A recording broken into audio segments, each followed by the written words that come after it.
챕터 1 사업 핵심 요약, 그리고 비전과 전략, 12개월 마일스톤, 기존 과제 진행 현황, 신규 과제 소개, 그리고 기업 거버넌스 재정비 순으로 하겠습니다. 그리고 그 이후에 질문을 받도록 하겠습니다. 많은 질문 부탁드립니다. 첫 번째 사업 핵심 요약입니다. 브릿지바이오는 2015년 9월 설립 이후 한국 바이오벤처 생태계의 새로운 역사를 쓰며 혁신 신약 개발을 지속하고 있습니다. 설립하고 바로 3개의 개발 후보 물질을 도입을 하여 개발 단계에 있으면서 작년 베링거 인게란과의 1조 5천억 규모 라이선스 아웃을 체결했습니다. 그리고 이를 바탕으로 코스닥 시장에 진입을 했고 작년도 결산 결과 창립 4년 만에 매출 538억, 영업이익 6억 원의 첫 흑자를 달성하였습니다. 이러한 4년간의 결실을 바탕으로 앞으로 4년 동안에는 추가적인 노력을 계속해서 글로벌 혁신신약 바이오텍으로 성장하는 것이 저희의 계획입니다. 현재 개발 단계 과제 3개를 2024년 3월까지 7개로 늘리도록 하겠습니다. 그리고 올해 3월 그동안의 누적 매출 583억을 과제들의 순조로운 진행을 바탕으로 저희가 IPO 때 제시했던 3,925억까지 늘리도록 하겠습니다. 파이프라인입니다. 저희는 미충족 의료 수요 및 사업적 매력도가 높은 과제들을 도입을 해서 파이프라인을 구축하겠습니다. 이미 글로벌 라이선싱 아웃이 된 BBT877의 순조로운 임상 이상과 그 이후의 진행을 보고 드리려고 합니다. 또한 현재 임상 이상 단계에 있는 BBT401의 지속적인 진행을 업데이트 드리도록 하겠습니다. 세 번째, 작년 12월에 IND를 내고 올해 1월에 미국에서 IND 승인을 받은 비소세포성 폐암 치료제인 BBT176의 임상 일상 진입과 그 이후의 상황도 설명을 드리겠습니다. 그리고 올해 2월에 건국대학교로부터 도입한 BBT212는 다양한 안저질환 치료제로 경구용으로 개발이 가능해서 현재 검증을 거친 후에 내년도부터 본격적인 개발을 시작하려고 하고 있습니다. 이와 같은 개별적인 도입 이외에도 올해 3월에 발표한 애토마이즈와의 협력을 통해서 지속적으로 한 프로그램을, 한 콜래보레이션 안에서 다수의 개발 후물질을 도입을 하려고 하고 있습니다. 또한 앞으로도 전략적 제휴를 통해서 안정적인 파이프라인이 강화되도록 하겠습니다. 다음은 비전과 전략입니다. 브릿지바이오는 설립한 이후 신속하고 전문적인 초기 개발 엔진을 확립하였습니다. 그 결과 3개의 개발 후물질을 개별적인 접촉을 통해서 도입을 한 이후에 신속하게 초기 개발 과정을 진행을 시켰고 하나의 과제를 라이선스 아웃을 했습니다. 그리고 앞으로는 공동 연구를 통해 다수의 후보물질들을 한 협력업체로부터 도입할 수 있는 공동 연구를 통한 후보물질 확보도 시도할 예정입니다. 그리고 장기적으로는 저희에 맞는 자체적인 신약 후보물질 발굴 역량을 쌓아서 사업 개발을 통한 개별 도입, 공동 연구를 통한 다수의 물질 도입, 그리고 자체 발굴, 여러 가지 소스를 확보하려고 하고 있습니다. 그리고 앞으로의 사업 모델도 현재까지였던 이 단순 라이선스 아웃에서부터 점진적으로 공동 개발과 독자 개발 순으로 회사를 버전업 시키려고 하고 있습니다. 이러한 계획을 가지고 과거에 사업 개발을 통한 개별 후보물질 도입을 지속적으로 하고 있습니다. 올해 6월 달에 했던 건국대학교와의 안저질환 치료제 도입도 이 일환입니다. 그리고 올해 3월에 계약을 했던 애토마이즈와의 공동연구는 공동연구를 통한 후보물질 확보를 위한 노력의 일환입니다. 이러한 협력은 복수의 과제를 공동연구함으로써 개발 후보물질들을 찾기 위해서 많은 회사들과 접촉해야 되는 상황을 피하고 아주 안정적인 개발 후보물질의 도입에 큰 도움이 될 것입니다. 그리고 향후에는 고유한 자체 기반 기술을 내부적으로 확립을 해서 자체 발굴을 통한 후보 물질 확보도 노력하도록 하겠습니다.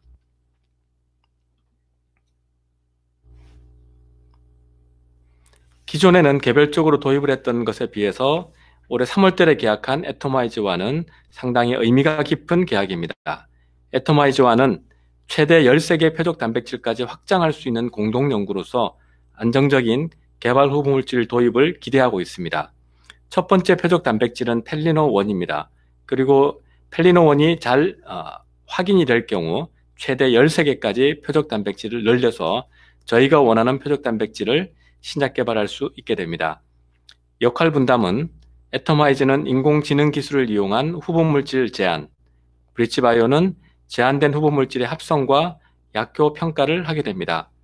지적재산권은 당사가 독점 소유하게 됩니다.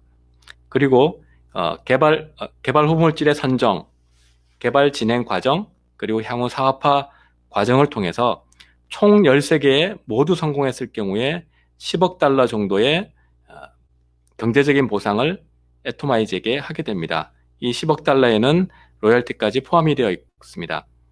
그리고 저희가 업프런트, 마일스톤, 로열티를 배분하게 되고 13개 모두 성공했을 때 받게 되는 당사의 수익의 15% 내외를 애토마이즈와 공유하는 그런 계약입니다. 이를 통해서 안정적인 개발 후보물질 공급을 기대하고 있습니다. 다음은 12개월 내 저희가 예상하는 주요 마일스톤입니다. 작년 7월 베링게 인게라임에 라이선스 아웃된 BBT877의 임상 이상 진입이 주요 마일스톤입니다. 그리고 추가 글로벌 라이선싱 아웃도 12개월 내에 주요 마일스톤입니다. 현재 개발 중인 BBT401 혹은 BBT176이 이 추가 글로벌 라이선스 아웃의 대상이 될 것 같습니다. 그리고 추가적으로 임상 개발을 잘 진행해서 IND 승인을 받는 것도 12개월 내의 마일스톤입니다. 아까 말씀드렸듯이 전략적인 제휴를 통해서 라이선싱 인 딜에 안정적인 시스템 확보를 하는 것도 중요한 마일스톤이 되겠습니다. 앞으로는 기존 과제의 진행 사항들을 상세히 말씀드리겠습니다. 특발성 폐섬유증 치료제로 개발되고 있는 BBT877은 오토택신 저해제로서 전임상의 시험 결과 그리고 임상 1상에서의 약효 간접지표 바이오마커라고 합니다. 측정 측면에서 계열 내 최고임을 확인하였고 이 데이터를 바탕으로 작년 7월에 글로벌 라이선싱 아웃을 했습니다. 전임상의 데이터를 보시면 오토택신의 효소 활성 저해능을 경쟁약물인 GLPG1690과 직접 비교한 결과 사람의 혈장을 활용해서 실험을 했을 경우 이 약효를 나타내는 농도가 저희는 7.66 나노몰, 갈라파고스 약물은 133 나노몰로 약 16배 정도 낮은 용량에서도 약효를 나타내는 것을 확인했습니다. 또한 임상에서 이 오토택신이 결국 만들어내는 LPA라는 케미칼이 얼마만큼 만들어지지 않는지 LPA 생성 억제능을 확인할 때 BBT877이 최대 90%까지, GLPG1690이 60% 내외 억제하는 것을 확인했습니다. 이 데이터를 바탕으로 베링게 인게라임과 총기술 이전료 11억 유로, 그리고 작년에 수령한 금액 총 합계가 4,500만 유로로 좋은 계약을 할 수 있게 되었습니다. 베링게 인게라임은 특발성 폐섬유증 이외에 특발성 폐섬유증과 유사한 임상적인 증상을 나타내는 간질성 폐질환이라는 복합적인 질환 분야에서 세계 선두 기업입니다. 베링게 인게라임이 팔고 있는 오페브는 2014년 특발성 폐섬유증 적응증으로 허가를 받았고 작년 상반기 매출이 7억 5천만 불, 연간으로 할 경우에 15억 불을 넘어서는 것으로 저희는 확인을 하고 있습니다. 특발성 폐섬유증의 경우 미국 내 환자 수가 10만 명입니다. 작년 9월에 동일한 오페브라는 약물을 가지고 전신 경화증, 간질성 폐질환이라는 새로운 적응증을 FDA로부터 허가를 받았습니다. 이 질환은 미국 내에 7만 명 정도의 환자가 있습니다. 그리고 올해 3월에 진행성 섬유와 간질성 폐질환이라는 새로운 적응증으로 FDA로부터 허가를 받았습니다. 이 진행성 섬유와 간질성 폐질환 같은 경우 미국에서는 25만 명 정도의 환자가 있습니다. 유사한 적응증에 대해서 지속적으로 개발을 함으로써 이 간질성 폐질환 분야의 프랜차이즈를 키워나가고 있는 업계 선두주자입니다. 저희는 이러한 업계 선두주자인 베링거 인게라인과 2019년 7월 라이선스 아웃한 이후에 임상일상의 마무리 그리고 추가적인 여러 실험들을 완료하였습니다. 이 모든 실험들은 임상 이상을 위한 예비 실험이 되겠습니다. 저희가 7월에 라이선스 아웃할 때 임상일상 반복 투여 용량 상승 시험이 진행 중에 있었고 라이선스 아웃 이후에 성공적으로 완료를 하였습니다. 또한 건강한 피험자를 대상으로 하는 약물 상호작용 임상 시험도 미국에서 완료했습니다. 아시아에서의 임상을 대비하기 위해서 건강한 아시아인을 대상으로 하는 약동태약 임상 시험도 미국에서 완료했습니다. 그리고 장기 동물 독성 시험, 설치류에서 6개월, 그리고 원숭이에서 9개월 동안 약물을 투여한 이후에 어떠한 독성이 있는지를 확인하는 시험입니다. 이 시험도 완료하였습니다. 그리고 최근 공시에도 나갔다시피 임상 이상 시료의 1차분의 공급도 완료하였습니다. 이 모든 일들이 순조롭게 현재까지 진행이 되었고 앞으로 계획대로 진행될 경우 올해 3분기 내에 임상 이상이 전 세계 10여 개국 이상에서 개시될 예정입니다. 현재 계약상으로 마일스톤을 촉발하는 이벤트는 임상 이상의 개시, 그리고 임상 3상의 개시, 그 이후 허가 자료의 제출과 각국의 허가 당국으로부터 판매 승인을 받는 이벤트 등이 있습니다. 다음은 궤양성 대장염 치료제로 개발하고 있는 BBT-401입니다. BBT-401은 펠리노1 단백질 저해제로서 이 펠리노1 저해제 중에서는 퍼스트 인 클래스에 해당이 됩니다. 전임상의 시작부터 임상 1상의 완료까지 2년 6개월 만에 완료하였습니다. 펠리노1은 외부로부터 들어오는 염증 신호를 핵으로까지 전달하는데 굉장히 중요한 역할을 초기 단계에 합니다. BBT-401은 펠리노1에 결합을 해서 펠리노1이 형성하고 있는 복합체들을 깨워줌으로써 염증 신호가 핵으로까지 전달되는 것을 차단하는 작용 기전을 가지고 있습니다. 펠리노1을 동물에서 확인할 경우 이 비교 약물군 생물학적 제재라고 표시되어 있는데 현재 궤양성 대장염 치료제로 팔리고 있는 항체 치료제인 스텔라라를 비교군으로 두었습니다. 약물을 투여할 경우 저희 약물의 고용량군에서는 스텔라라가 나타내는 용량 약효 대비 월등히 좋은 것을 보실 수 있습니다. 이러한 결과를 바탕으로 미국의 IND를 제출했고 임상 1상 결과 저희가 당초 목표했던 약물의 대장 특이적인 분포를 확인할 수 있었습니다. 그래서 전신에서는 전혀 확인이 되지 않고 이 대장 내에만 머무는 것을 확인할 수 있었습니다. 이러한 결과를 바탕으로 작년 상반기 임상 이상을 시작하였습니다. 임상 이상은 저희 약물이 펠리노1에 전 세계에서 최초로 임상에 들어간 약물이기 때문에 기본적인 약효를 확인하기 위한 탐색적인 연구로 디자인이 되어 있습니다. 현재 탐색적 임상 2A의 첫 번째 용량군에서 12명의 환자 데이터 중간 분석을 진행 중에 있습니다. 임상 2A 탐색적 약효 확인 시험의 설계는 이러합니다. 첫째, 첫 번째 용량군에서 약물을 투여한 이후에 약효를 확인하고 그 약효에 맞게 다음 용량군의 용량을 조정하는 방식으로 임상이 설계가 되어 있습니다. 각 용량군마다 총 16명의 환자들을 모집을 하게 되고 그 중에 12명에게는 저희 약물을 그리고 4명에게는 위약을 투여합니다. 임상 대상은 활동성 궤양성 대장염 환자입니다. 임상 지역은 미국이고 한 10여 개 병원과 의원에서 진행 중에 있습니다. 현재 첫 번째 용량군에서 저희가 코호트 1이라고 합니다. 환자 투여 중간 분석을 하고 있습니다. 임상의 설계상 전체 16명 중에서 12명의 환자에게 8개월 동안 복용이 끝났을 경우에는 중간 분석을 할 수 있게 되어 있습니다. 12명 중에 약물군이 9명, 위약군이 3명입니다. 현재 이 환자들로부터 수집한 데이터는 안전성 관련 지표, 약효 관련 지표, 대장 내시경 관련 지표, 그리고 바이오마커 관련된 지표들이 있습니다.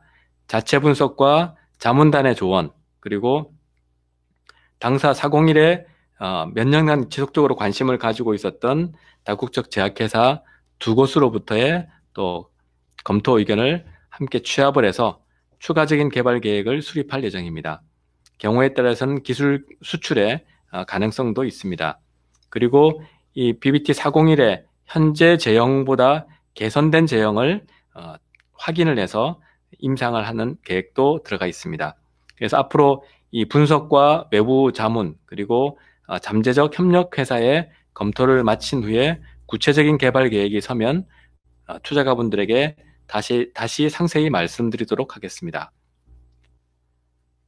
다음은 폐암 치료제로 개발되고 있는 BBT176입니다. BBT176은 비소세포성 폐암의 원인 유전자인 EGFR과 ALK의 약제내성 신규 돌연변이들을 저해하는 정밀의료, 프리시전 메디신 신약 후보 물질입니다. 저희가 IPO IR 과정에서는 이 EGFR에 대해서만 말씀을 드렸고 그 이후에 약물의 여러 가지 실험 결과 ALK라는 단백질의 신규 돌연변이에도 효력이 있다는 것을 확인을 해서 오늘 이 시간 두 가능성을 동시에 이야기를 드립니다. EGFR은 이미 여러 가지 약물들이 1차 약제 혹은 2차 약제로 개발이 되었거나 개발 진행 중에 있습니다. 저희가 잘 아는 타그리소가 현재 2차 약제 혹은 3세대 치료제라고 합니다.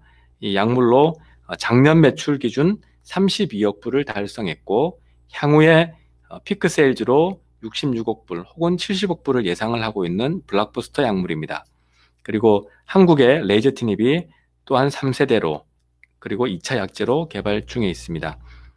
이 타그리소까지 치료를 받게 되면 불행하게도 EGFR이 C797S라는 돌연변이를 가지는 3중 돌연변이를 형성을 하게 됩니다. 현재 있는 약물은 이 C797S를 포함하는 3중 돌연변이를 가진 암세포에는 전혀 약효가 없습니다. 저희 BBT176은 C797S를 가지는 3중 돌연변이에 효과가 있도록 설계가 되었고 약효를 확인한 이후에 현재 미국에서 IND 승인을 받은 상태입니다. 그리고 ALK는 다른 원인 유전자 중에 하나인데요. 잘콜이라는 약물 그리고 그 2, 3차 약제로 여러 가지 약물들이 개발이 되어 있습니다.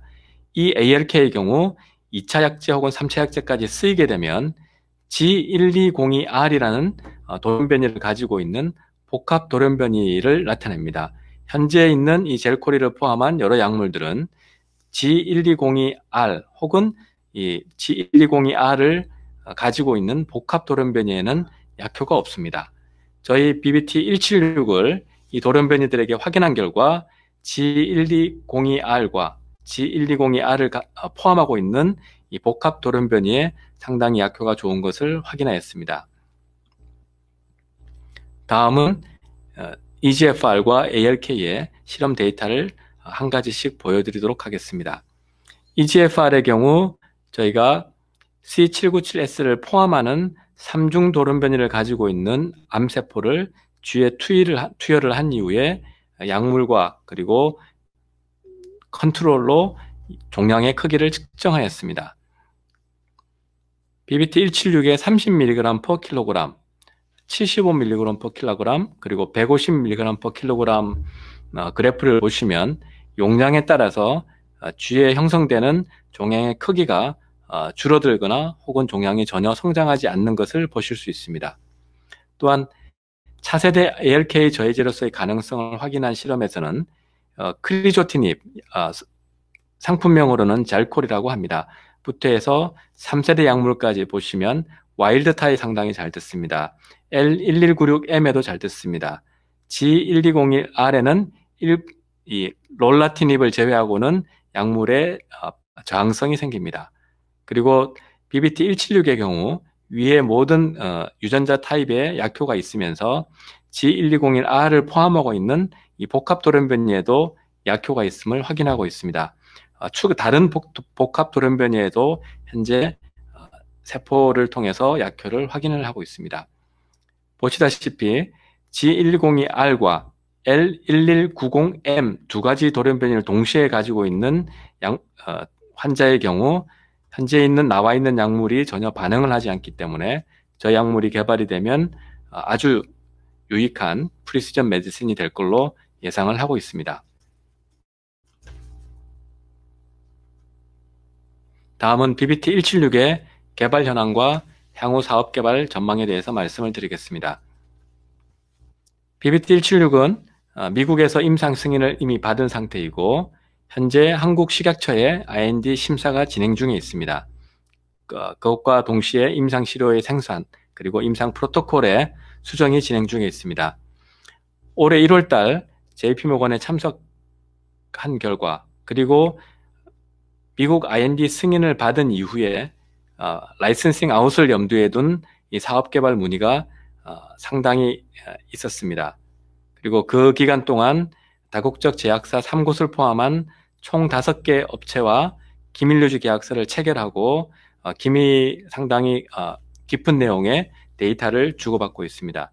또한 다국적 제약사 1개사와 바이오텍회사 1개사와는 기밀유지 계약서 체결을 진행 중에 있습니다. 그래서 이 업체들 중에 적절한 조건이 되고 하는 경우 저희가 임상일상이 본격적으로 시작하기 전에도 기술 이전의 가능성이 있다라고 판단을 하고 있습니다. 저희가 올해 3분기에 진행될 용량 상승 시험의 경우 한국에서 2세 병원을 선정을 해서 진행을 하려고 하고 있습니다. 용량을 상승해 가면서 MTD, 즉 안전성 지표를 확인할 예정입니다. 대상 환자는 기존 치료제들의 약물 저항성을 나타내는 환자들로 액체 생검을 통해서 환자들의 유전자 변이를 꾸준히 확인을 할 예정입니다. 용량 상승 시험은 내년 상반기에 마무리될 걸로 예상을 하고 있습니다. 이 데이터가 나오면 저희는 두 번째 안으로 기술 이전 가능성을 모색할 예정입니다. 내년 하반기부터 진행되는 확장 코호트에서는 한국과 미국의 다수의 병원에서 임상을 진행할 예정입니다. 최적의 용량을 탐색하는 목적의 실험이고 C797S 돌연변이를 가지고 있는 환자들을 대상으로 하게 됩니다. 액체 생검을 통해서 돌연변이도 확인을 하고 약효 여부도 확인하는 실험입니다. 그리고 이 확장 코호트 임상 시험부터는 상업화가 가능한 상업화 근접 제형을 개발해서 진행을 하려고 하고 있습니다. 다음은 신규 과제들에 대해서 간략하게 소개를 드리겠습니다. 올해 2월달 건국대학교로부터 도입한 경구용 안저질환 치료제에 대한 소개입니다. 기존의 안저질환 치료제들은 유리체 강 내에 주사 형태로 약물을 투여하는 치료제들입니다. 근데 이러한 약물들과 병용 투여가 가능한 경구용 치료제의 개발 가능성을 상당히 주목하고 있습니다. 안저질환 혹은 망막질환이라고 하는 질병들은 눈 안쪽에 황반 혹은 망막 부위에 변성이 생기면서 실명에까지 이르는 질환들입니다. 가장 잘 알려져 있는 것이 습성 노인성 황반 변성으로 현재 아일리아주나 루센티스와 같은 치료제들이 FDA로부터 허가받아서 환자들에게 사용이 되고 있습니다.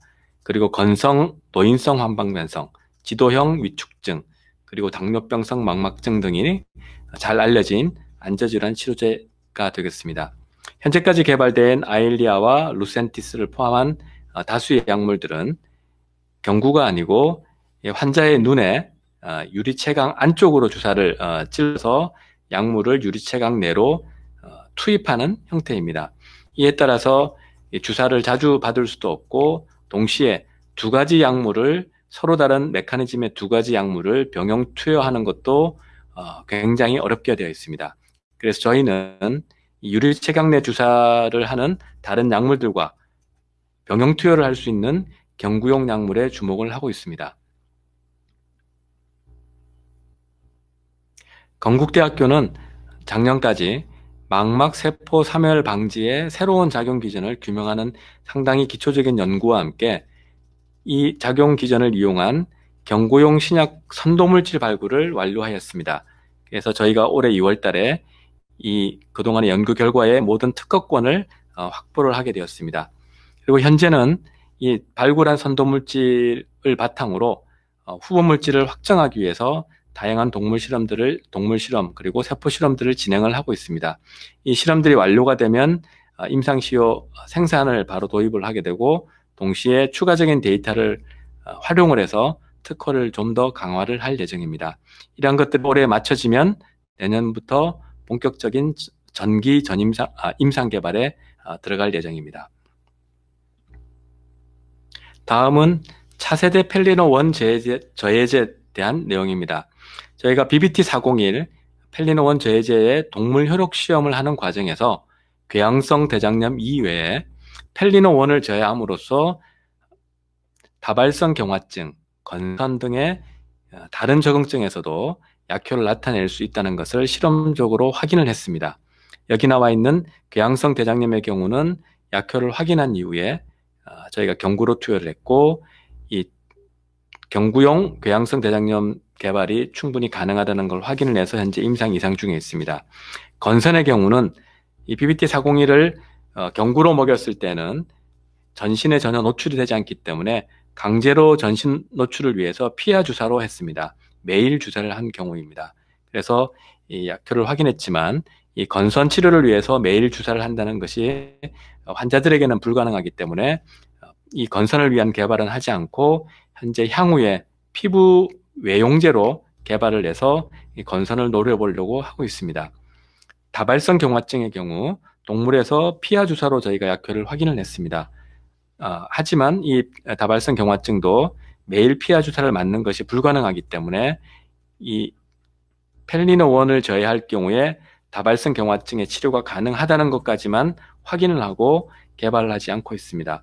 저희가 직접 실험을 하지 않았지만 최근에 나온 논문들을 통하면 이 펠리노1이 뇌에 있는 마이크로글리알셀이라는 세포에 중요한 작용을 하기 때문에 뇌 염증 관련 질환들에게도 치료제로서 가능하다는 이론적인 가능성들이 제기되고 있습니다. 그래서 저희는 이 애토마이즈와 협력을 통해서 이 전신의 분포가 가능한 차세대 펠리노1 저해제를 개발하려고 하고 있습니다. 그러면 이 전신 분포성 펠리노1 저해제를 가지고 건선, 다발성 경화증, 그리고 장기적으로는 뇌 염증 관련 질환들의 치료제로 개발하려고 하고 있습니다. 다음은 기업 거버넌스의 재정비에 대해서 말씀을 드리겠습니다. 브릿지바이오는 설립 이후 2016년 첫 번째 기관 투자를 받은 이후부터 사회이사 중심으로 이사회를 운영하고 있습니다. 작년 이맘때 총 10명의 이사진 중에 내부 임원이 넷, 그리고 독립사회이사가 둘, 그리고 투자가 지정 사회이사가 4분이었습니다. IPO를 전후해서 투자가 지정 사회이사가 대부분 사임을 했고 형편상 독립사회이사 1분이 사임을 했습니다. 그래서 이번에 독립사회이사 3분을 영입을 하고 저희 내부 임원진에서는 집행이사로서 2명만 참석해서 총 6명의 이사회로 구성이 되고 그 이사회 중에서 3분이 별도의 감사위원회를 만들어서 견제와 감사를 하는 역할을 맡길 예정입니다. 이사회는 월 1회 운영될 예정이고 감사위원회는 분기별로 소집이 될 예정입니다. 또한 경영진들의 의사와는 독립적으로 투자가들에게 정보를 제공하기 위해서 투자가의 문의를 위한 사회이사를 별도로 지정을 해서 운영할 예정입니다. 이러한 투자가 문의를 위한 독립적인 사회이사는 해외에서는 상당히 일반화되어 있고 많은 기관 투자가들이 경영진의 주장 혹은 의견을 확인하기 위해서 사회이사로부터 의견을 듣는 경우들이 많이 있습니다.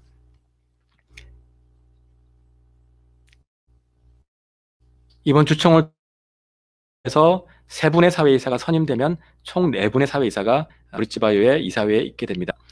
크리스 김은 현재 미국에서 벤처 캐피탈리스트로 활동을 하면서 브릿지바이오의 사업 개발도 상당히 도와주고 있습니다. 노바티스에서 연구와 전략을 담당을 했고 서울시가 운영하던 이 바이오텍 라이프 사이언스 펀드의 운영 책임자였으며 현재는 노비쇼 벤처라는 벤처 캐피탈의 대표를 맡고 있습니다. 그리고 브릿지바이오의 사회이사로는 2016년부터 수고해주고 계십니다. 신약개발 전문가인 지동현 박사님을 이번 주총을 통해서 사회이사로 선임을 하려고 하고 있습니다. 지동현 박사님은 의학 박사학위를 받으신 이후에 국내 파마시아, 에봇, 에삐와 같은 다국적 제약회사에서 의학부 그리고 사업개발 등 주요 요직을 담당하셨습니다. 그리고 2014년도부터는 국가임상시험지원재단이라는 공공재단을 통해서 이사장을 맡으시면서 한국의 임상 인프라를 한 단계 높이는 일을 하셨습니다. 작년 말에 사임을 하신 이후에 현재는 코넥트 클리니컬 사이언스라는 국내 업체들의 임상 개발을 자문해주는 업체의 대표로 있으십니다.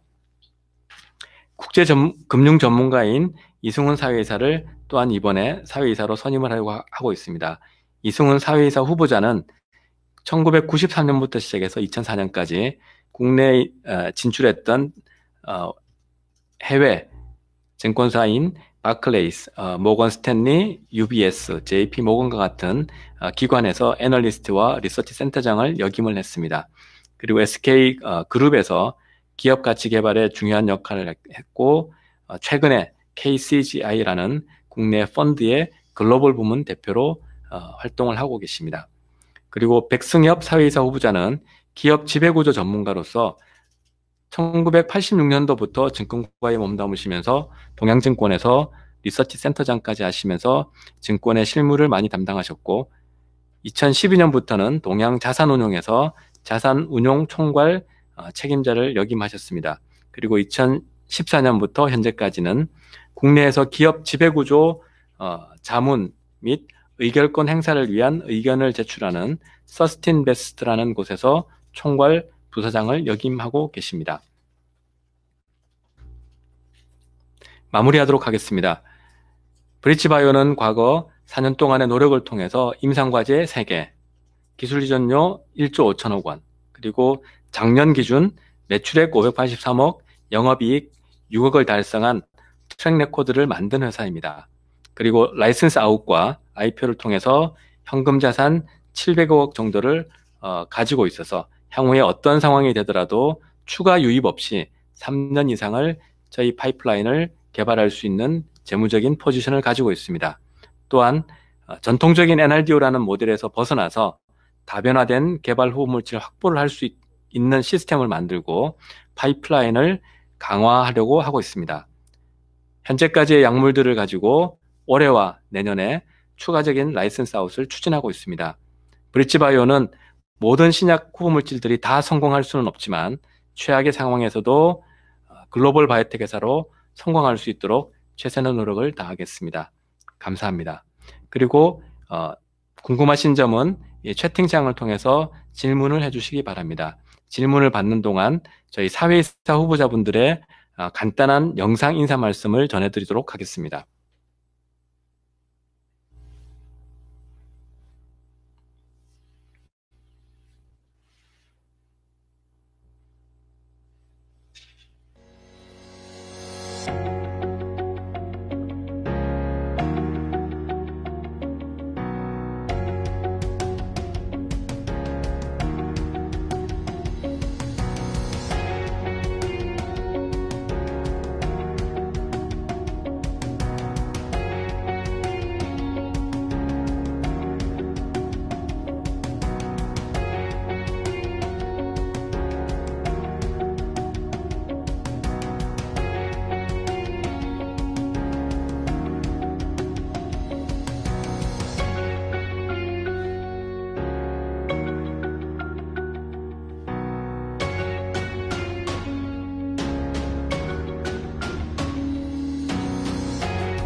브릿지바이오의 사회이사 후보 지동현입니다.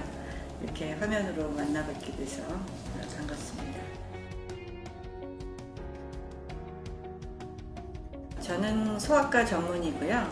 글로벌 제약사에서 20년 동안 일을 했습니다. 그리고 2014년부터 국가임상시험지원재단 커넥트라는 기관의 초대이사장자 원장으로 6년간 일을 했습니다. 그러면서 우리나라 바이오텍들과 많은 일을 같이 할 수 있었고요.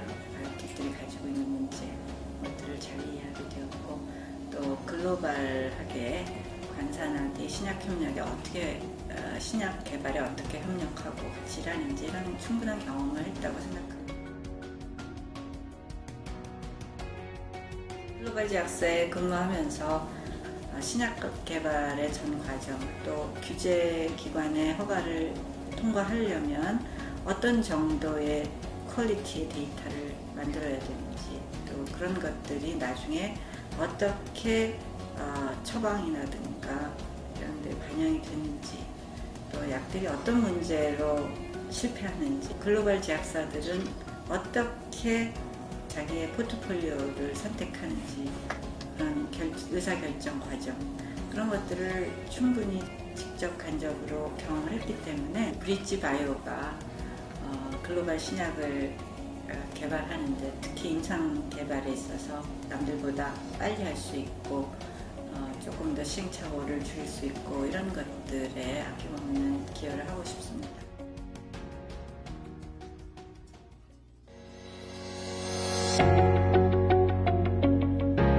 안녕하십니까. 저는 브릿지바이오 테라피틱스의 사회이사이자 감사위원 후보자인 백승엽입니다. 서스인베스트라는 리서치 회사에서 7년째 총괄 부사장으로 일을 하고 있습니다. 지배구조 전문가로서 계속 경험을 좀 쌓아왔고요. 그리고 그 전에는 한 28년 동안 금융 전문가로서 CIO로도 일을 했었고, 그 다음에 리서치 전문가로도 계속 일을 했었습니다. 그러면서 각종 경제 분석이나 산업 분석, 그 다음에 기업 분석을 통해서 기업의 본질 가치를 찾아가는 일을 쭉 했었고요. 그리고 사회이사로서 가져야 할 첫 번째 생각은 견제와 균형과 성장이라고 생각을 합니다.